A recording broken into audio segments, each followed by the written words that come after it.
How to fix Spotify Wrap 2022 not showing. Hi guys, welcome back to the channel. In this video I'm going to show you how you can do it easily. So the steps are very simple and easy, so you have to follow me along the video. So now let's get started. So first thing first, you have to open your Play Store or App Store and simply search for Spotify and make sure it is up to date. If it's not, you have to go for the update. Once you have done and still not showing the Spotify Wrapped, you have to go for your search bar and there will be your Spotify Wrapped on the top. So if you can't still see the Spotify Wrapped, you have to click and hold on your Spotify and simply go for its apps info.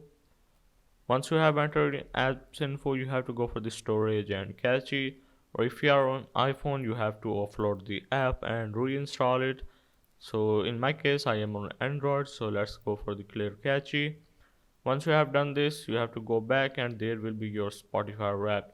And if you can't still see the Spotify Wrapped after the updating and clear the cache, you have to go for the restart your phone. Yes, you have to go for the restart your phone and there will be your Spotify Wrapped. So I hope this video will help you out. This is how to fix Spotify Wrapped not showing.